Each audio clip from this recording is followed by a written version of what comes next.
What if the stuff you walk past every single day was actually the most thoughtful engineering in the city?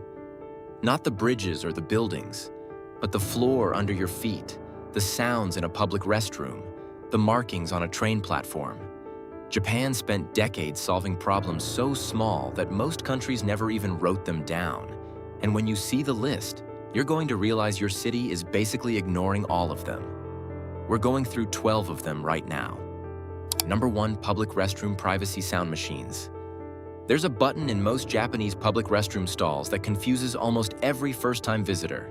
And if you press it by accident, you'll hear what sounds like a toilet flushing, except nothing is actually flushing. The problem it's solving is embarrassment. In Japan, the anxiety around making noise in a shared restroom space is common enough that people were flushing mid-use just to cover the sound, which wastes several liters of water every single time. So someone built a device that plays a looping water sound at a fixed volume, runs on a timer, and shuts off automatically. No real water running, just acoustic cover. Japan didn't post a sign. They built a machine that made the wasteful behavior pointless, and the water use dropped. Number 2, train platform queue markings. Watch a Tokyo platform during rush hour, and you'll see thousands of people board a train in under a minute with nobody pushing, nobody blocking the doors, and the whole thing running like it was choreographed. The reason is paint on the floor. The markings show you exactly where the train doors will stop, so passengers form 2 columns on either side of the door gap before the train even pulls in, leaving a clear lane for people getting off. Without that, you get a crowd pressing against the doors the second the train arrives, which blocks the exit and delays everything. The markings aren't generic either. They're positioned to match the exact door spacing of whichever train line runs on that track, so the floor is doing real navigation work, not just suggesting good manners. Number 3, platform screen doors at rail stations. Platform screen doors are floor-to-ceiling glass and metal barriers that run along the entire edge of a train platform, and they only open when the train doors are sitting directly behind them. The open platform edge is one of the most consistently dangerous spots in any transit system, and most cities respond to that with a painted yellow line, which stops nothing. People fall onto tracks because of medical episodes, crowding, accidents, and a yellow line doesn't change any of that. Screen doors remove the edge entirely because the edge becomes a wall. Getting this right required trains to stop within a very tight tolerance every single time. So rail operators built more precise stopping systems, and punctuality improved as a direct side effect. The doors also block debris, wind, and platform noise, none of which were the original targets. Number 4, tactile paving for visually impaired pedestrians. Those yellow strips on Japanese sidewalks and station floors aren't there for grip. They're a 2-pattern language that gives turn-by-turn directions to anyone navigating by foot, feel alone. Parallel raised bars mean keep moving in the direction the bars run. A grid of raised dots means stop or pay attention. Something's ahead. So a visually impaired person can follow a path, catch a hazard, and identify decision points without any sighted help. What most people miss is how precisely it's installed. The bars follow the actual walking route, not just the sidewalk edge, and the dot grids appear at exact distances from curbs and platform edges, so the information is accurate enough to actually trust. You've walked over this system hundreds of times without reading a single word of it. Number 5, coin trays at checkout counters. At almost every checkout counter in Japan, there's a small rubber or plastic tray sitting right at the register, and you put your money in the tray instead of handing it directly to the cashier. This isn't just a cultural habit. Handing cash between people creates real problems. Bills get fumbled, coins roll off counters, and there's always that moment of ambiguity about whether something was passed or dropped. The tray gives the cashier a fixed surface to count from, and both people can see the money sitting still, so disputes about change are easy to settle. It's a piece of rubber doing the job of a policy, and it costs almost nothing. Before we continue, don't forget to subscribe to the channel and like the video if you're enjoying the content. Number 6, umbrella stands and umbrella lockers at entrances. When it rains in Japan, you leave your umbrella at the door. Most building entrances have either an open stand or a small coin locker specifically for this, and using it isn't optional in any social sense. It's just what you do. A wet umbrella dragged through a building lays down a water trail on the floor within minutes. And in a space where people are moving fast, that's a slip hazard that staff have to monitor and mop constantly. The coin lockers solve the theft problem too, because you're not just leaving an expensive umbrella in an open rack. The coin comes back when you retrieve the umbrella, so there's almost no friction to using the system at all. Number 7, plastic food displays outside restaurants. Outside restaurants across Japan, you'll find display cases filled with plastic food models showing exactly what each dish looks like, portion size included, not decorations.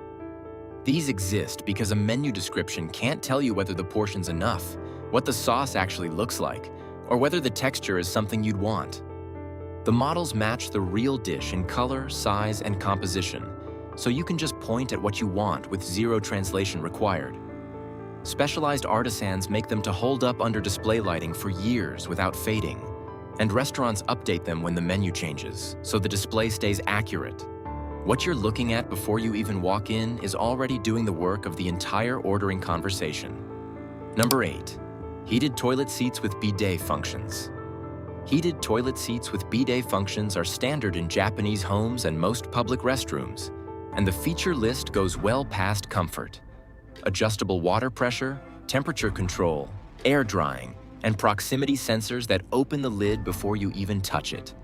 The bidet function closes a hygiene gap that toilet paper alone doesn't actually close, which is why doctors in several countries recommend water cleaning for patients with certain conditions. And the heated seat sounds like a luxury until you find out that avoiding the bathroom because the seat's cold is a real behavior, one that affects hydration habits and causes constipation problems, especially in older adults.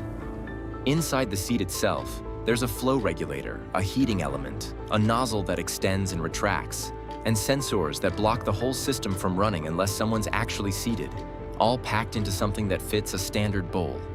Number 9, Suica and Pasmo IC cards for seamless transit and payments. Suica and Pasmo are rechargeable cards that work on trains, subways, buses, taxis, vending machines, convenience stores, coin lockers, and parking meters. You tap in, tap out, and the system calculates your exact fare based on where you boarded and where you exited. Most transit systems make you know the fare before you buy a ticket, which means stopping at a map, finding your station, reading the price, and buying the right ticket while a crowd builds behind you. The IC card skips all of that.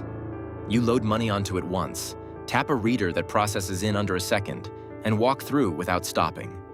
If your balance runs low mid-journey, some exit gates let you top up before you leave. Number 10, Parcel Redelivery scheduling systems. When a delivery attempt fails in Japan, you don't get a slip with a phone number to call during business hours. You get a notice with a website where you pick a 2-hour window, including evenings and weekends, and the driver comes back at exactly that time. Failed delivery is one of the most wasteful parts of logistics.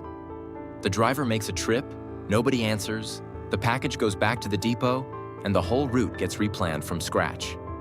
In dense cities where most people are out during standard delivery hours, that's not an edge case, it's the default. Japan routes your time preference directly into the driver's dispatch system, so the second attempt slots into an optimized route before the shift even starts. Number 11, coin lockers for temporary storage in busy areas. Coin lockers in Japanese train stations aren't a courtesy, they're infrastructure, and the density of them across major transit hubs is high enough that you can store luggage, shopping bags, or anything else you don't want to carry and pick it up on your way back through. Moving through a city with a heavy bag changes your whole day. You skip certain trains, you avoid activities that involve walking, and you spend mental energy managing the bag instead of the trip. Most cities just let that be your problem. Japanese stations place coin lockers at multiple points throughout the building, in multiple sizes, with IC card payment so you don't need exact change, and the locker network effectively gives you a home base in the city. Number 12, color-coded transit maps and signage that reduce navigation mistakes. Tokyo's transit map covers more than a dozen rail and subway lines, and most people can navigate it within a few trips because every line gets a distinct color and a letter number code. And those two identifiers show up on every sign, every platform marker, and every train car door. A map that runs online names alone puts all the work on you, reading and remembering text while moving through a crowd. The color system moves that work onto the walls instead. You're matching a color you already know to a color on the wall, which is faster and works even if you can't read Japanese at all. Station codes go one step further. Each station gets a letter for its line and a number for its position, so you can navigate by counting stops without knowing a single station name. Every item on this list started as a problem someone decided was worth writing down. Not a big systemic crisis, just a specific thing that wasn't working, and then someone built a fix aimed at exactly that one thing.